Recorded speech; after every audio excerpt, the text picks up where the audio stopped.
Price Lord. கர்த்தராகிய இயேசு கிறிஸ்துவின் நாமத்தினாலே உங்களுக்கு வாழ்த்துதல்கள். பகுதி 3 நாங்கள் பார்க்கிறோம். புது சிருஷ்டி பிரமாணங்களை நாங்கள் தியானித்து வருகிறோம். கிறிஸ்துவுக்குள் மரித்தோர்ந்து எழுப்பப்பட்ட நீதியின் சுதந்திரம், அதாவது ரைச்சஸ்னஸ் ஆஃப் காட், தேவனுடைய நீதியை குறித்து நாங்கள் கற்றுக்கொள்கிறோம். நாங்கள் நீதிமான்களும் பரிசுத்தவான்களுமாய் இருக்கிறோம் என்பது சத்தியம்.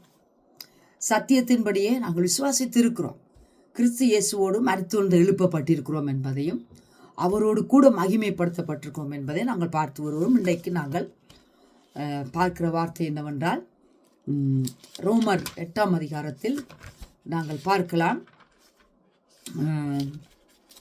ரோமர் 8ஆம் அதிகாரத்தை எடுத்துக்கொள்ளுங்கள். அங்கே நாங்கள் குமாரனுடைய சாயலுக்கு ஒப்பாக இருக்க நம்மை முன்குறித்தார் என்பதை பார்க்கிறோம். இந்த குமாரனுடைய சாயல் அதுக்கு ஒப்பாக இருக்க முன்குறி பாருங்கள். 8ஆம் அதிகாரத்தில் எடுத்துக்கொள்ளுங்கள். உங்களோட வேதத்தில் தயவு செய்து எடுத்துக்கொள்ளுங்கள். ரோமர் 8ஆம் அதிகாரம் 29ஆம் வசனம் 30ஆம் வசனத்தை 2 வசனத்தை நாங்கள் பார்க்கிறோம். பாருங்கள். தம்முடைய குமாரன் அநேக சகோதரருக்குள்ளே முதற்பேறானவராய் இருக்கும் பொருட்டு தேவன் எவர்களை முன்னறிந்தாரோ அவர்களை தமது குமாரனுடைய சாயலுக்கு ஒப்பாயிருப்பதற்கு முன்குறித்திருக்கிறார். தம்முடைய குமாரன் அநேக சகோதரருக்குள்ளே, நீங்கள் கிறிஸ்தவர்கள், அநேக தம்முடைய சகோதரருக்குள்ளே முதல் பேரானவர் அவராய் இருக்கும் பொருட்டு தேவன் எந்த மக்களை எல்லாம் முன்னறிந்தார், என்னை உங்களை முன்னறிந்தார், எங்களை தமது குமாரனுடைய சாயலுக்கு ஒப்பா இருப்பதற்கு முன்குறித்திருக்கிறார். அப்ப நானும் நீங்களும் கிறிஸ்தவர்கள் எதற்கு முன்குறிக்கப்பட்டிருக்கிறோம்? இவ்வளவு ஒரு கிரேட் பர்பஸ் காடுக்கு பாருங்க. ஒரு பிளானை பாருங்க.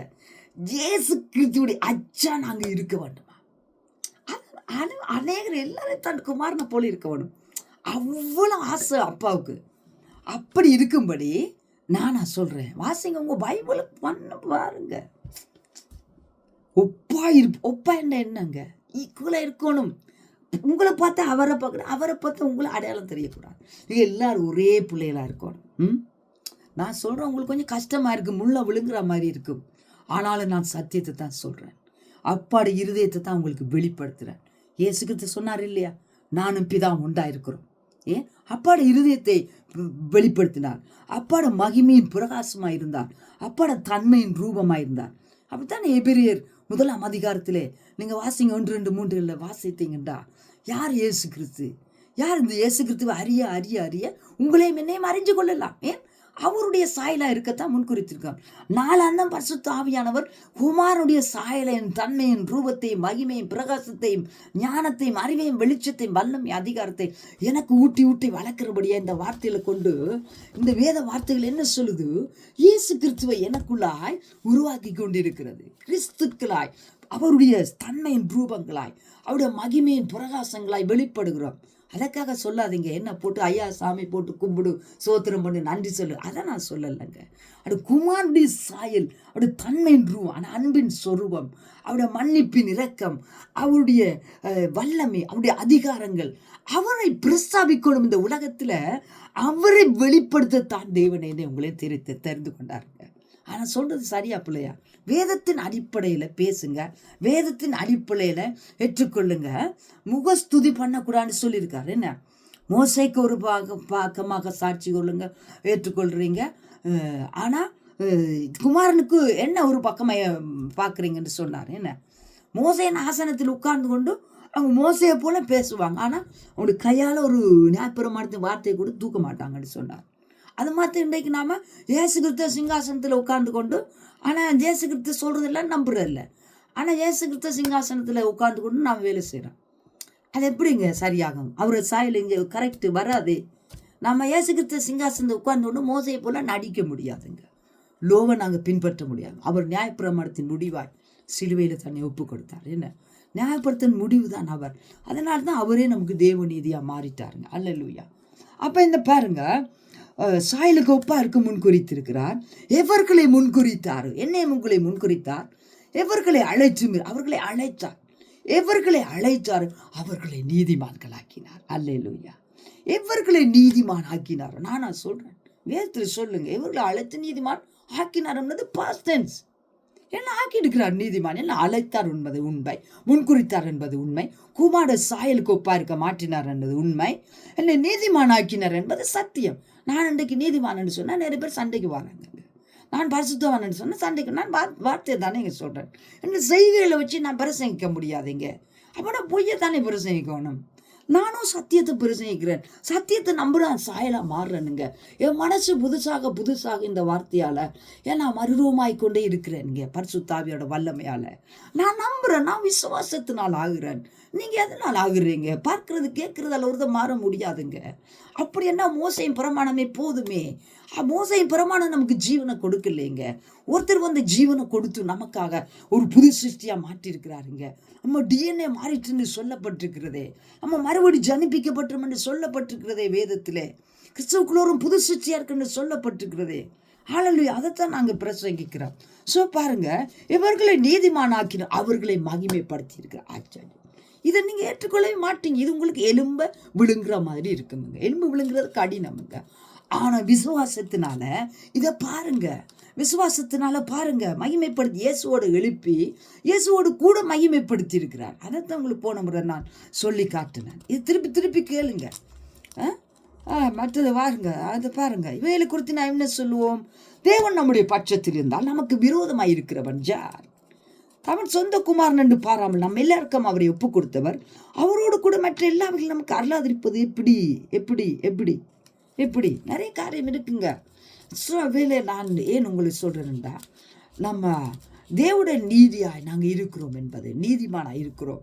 இப்பொழுதே நாங்கள் தேவ நீதிமானாக இருக்கிறோம். இப்பொழுதே நாங்கள் தேவனுடைய பரிசுத்தர்களாக இருக்கிறோம். எப்படி சொல்றீங்க?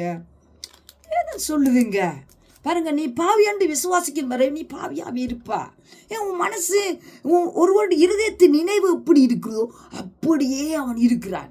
நீதிமொழியில பாருங்க, எங்க இருக்குது தெரியல, நீதிமொழி 7ஆம் அதிகாரத்தில் ஒருவருடைய நினைவு எப்படி இருக்கிறதோ. இப்போ பழைய ஏற்பாடுலாம் நமக்கு கிட்ட தேவையில்லை, அதெல்லாம் நிறைய நாங்கள் படிச்சிருக்கிறோம். 20-30 வருஷமாக நாங்கள் அதெல்லாம் படிச்சிருக்கிறோம். நமக்கு தலை தண்ணி எங்கே எது இருக்குன்னு எல்லாருக்கும் தெரியும். எங்கே தட்டுனா எங்கே தொடங்கி எங்கே முடியுமென்றெல்லாம் உங்களுக்கு நல்லா தெரியும். ஸோ அதில் என்ன இருக்குது? ஒருவனுடைய இருதயத்தின் நினைவு எப்படி இருக்கிறதோ அவன் அப்படியே இருக்கிறான் என்று இருக்கிறது. ஒருவனுடைய நினைவு எப்படி இருக்கிறதோ அப்படியே அவன் இருக்கிறான். அப்போ என்ன எங்களுக்கு மாறணும்? நினைவு மாறணும். உங்கள் மைண்டு, இந்த வார்த்தை வந்து எங்கள் மனசை புதுசாக்கும். ரோமர் 12ஆம் அதிகாரம் எடுத்து பாருங்க, 1-2 வசனம். ரோமர் 12ஆம் அதிகாரம் 1-2 வசனம் பாருங்க. நாம் மனங்களை புதிதாக்குற வேண்டி இருக்கிறது. பரிசுத்த ஆவியானவர் உலகத்தோடு ஒத்த வேஷம் தரிக்காதபடி நம்மளோட மனசு என்ன செய்யறாரு? உலகத்தோடு ஒத்த வேஷம் தரிக்காருன்னா உலகம் ஒரு மாதிரி சிந்திக்குமுங்க. உலகம் ஒரு மாதிரி கிரேசியா சிந்திக்கும். உலகம் எப்படி நெகட்டிவா தான் சிந்திக்கும், ஃபெயிலியரைத்தான் சிந்திக்கும். அதுக்கு பாசிட்டிவ் தெரியாது, தரித்திரமா தான் சிந்திக்குமுங்க. குறைவாத்தான் இன்னும் பஞ்ச பாட்டுலாம் சிந்திக்கும். ஏன்? அதான் தரித்திர ஆவி. உலகத்தின் ஆவியை பெறாமல் பயப்படுகிற ஆவி, அவிசுவாசத்தின் ஆவி, இருதய கடினத்தின் ஆவி, பாவத்தின் ஆவி, வஞ்சகத்தின் ஆவி, சாபத்தின் ஆவி, இருளின் ஆவி, அது பிசாசின் ஆவி. அப்போ நாம் எப்படி இருக்கிறோம்? அந்த ஆவிக்குள்ளே இருந்தப்போ, அந்நீராக இருந்தப்ப நாம் உலகத்தின் ஆவி, பயப்படுற ஆவி, தோல்வியின் ஆவி, தோல்வி மனப்பான்மை, ஃபெயிலியர், டிசீவிங், வஞ்சிக்கிற ஆவி, அவைகளுக்கு நாங்கள் செவி கொடுக்கக்கூடாது. நல்லா வாசிங்க கூட பைபிளில், ரோமர் 12-2 வசனத்தை. நீங்கள் இந்த பிரபஞ்சத்துக்கு ஒத்த வேஷம் தெரியாமல், உலகத்தோடு ஒத்த வேஷம் தெரியாமல், தேவனுடைய goodness and please and perfect will of God, தேவனுடைய பரிபூர்ண சித்தமும் நல்லதும் விருப்பமும் இன்னதென்று மைண்டு டிரான்ஸ்ஃபார்ம் ஆகத்தக்கதாக உங்க மனசு புதுசாகிறபடியே மறுரூபமாகுங்கள். டிரான்ஸ்ஃபார்ம், மறுரூபம் என்பது என்ன? டிரான்ஸ்பிகரேஷன், உயிர்த்தெழுந்த வல்லமை தான். பரிசுத்தாவின் வல்லமையாலே உங்க மனசு புதுசாக உங்கள் இருதயத்தின் நினைவு எப்படி இருக்கோ அவன் அப்படியே மறுரூபமாவான். அல்லேலூயா. நீங்க பாவி என்று சொன்னா நீங்க வாழ்நாளெல்லாம் பாவியாவே இருந்து பாவம் செய்து தாராளமாக பாவம் செய்வீங்க. முதல் 10% பாவம் செய்திருப்பீங்க. வயசு போக போக 50% பாவம் செய்யுங்க. உள்ள கசப்பு, பகை, பொறாமை, எரிச்சல், வஞ்சகம், மேடர் எல்லாம் வர வர இன்க்ரீஸ் ஆகிட்டே போகும். ஏன்னா நீங்கள் நினைவு எப்படி இருக்கு? நான் பாவி, நான் சாகும் வரையும் பாவியாயே இருந்து சாகுவேன். அல்லேலுயா சோத்திரம். எதுக்குங்க அல்லேலுயா எதுக்குங்க உங்களுக்கு இயேசு? இயேசு தேவையில்லைங்க. அவர் செய்து முடிச்சது தான் நீங்கள் நம்பலையே. நீங்கள் நம்பினா நீங்கள் பரிசுத்தவான் என்று விசுவாசிப்பீங்க. இயேசு எதுக்காக வந்து மரிச்சார்? சரி சொல்லுங்க. மனிதனுக்கு ஒரு தரம் பிறப்பது, ஒரு தரம் மரிப்பது, பின்பு நியாயத்தீர்ப்படைவது மனிதனுக்கு நியமிக்கப்பட்டது. அப்போ இயேசு எதை வந்து செய்தார்? இயேசு எதுக்காக மரிச்சார்? யாருக்காக மரிச்சார்? அவர் பாவி இல்லையே. அவர் தான் நீதிமானும் பரிசுத்தவானுமே. அவர் தான் தேவனுடைய சத்திய வித்தே. அவர் இந்த உலகத்துக்கு எதுக்கு வந்தாரு? விழுந்து போன ஆதாமுக்கும் பரம்பரைக்கும் உதவி செய்யத்தானே வந்தாரு. எபிரேயர்ல என்ன இருக்கு?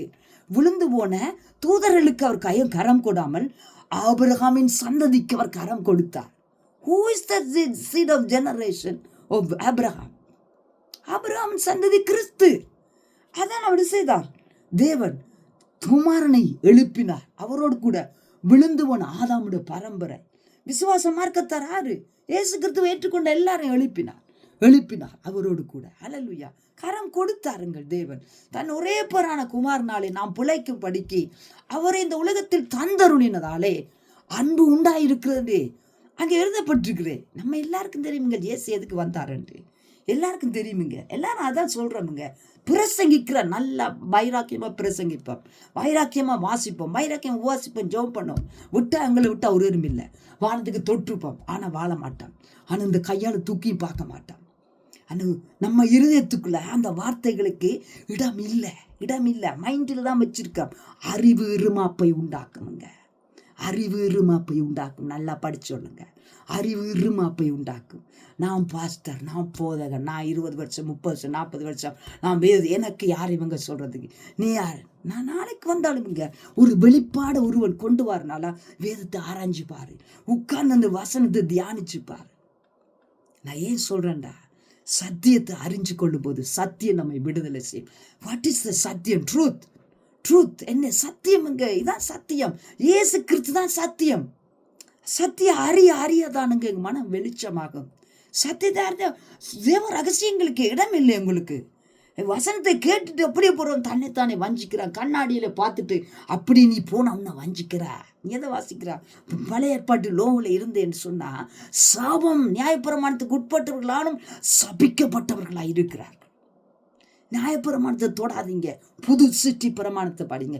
கிறிஸ்துவுக்குள் நீ யாரு? கிறிஸ்துவுக்குள் நான் யாரு? கிறிஸ்துவுக்குள் நம்ப யாரு? அல்லேலூயா. எப்படி இருக்கிறா? எதை கைக்கொள்ளணும்? எப்படி நடக்கணும்? To the word of God. அதான் ஜேம்ஸ் என்ன எழுதியிருக்கிறார்? வசனத்தை கேட்கிறவர்களா இல்லை, அதன்படி செய்கிறவர்கள், நடக்கிறவர்கள், கைக்கொள்ளுவர்கள், செய்கிறவர்கள் வேறு. Do the word, walk in the word of God. வசனத்தின்படி நடப்பதை அன்பு என்று சொல்லி இருக்கிறாங்க. எங்கெங்க நடக்கிறோம்? நடக்க எழுதில்லை என்று சொல்றீங்க. ஏன் நடக்க எழுதில்லை? நீ பாவி என்று நினைச்சிட்டு எப்படி நடப்பா?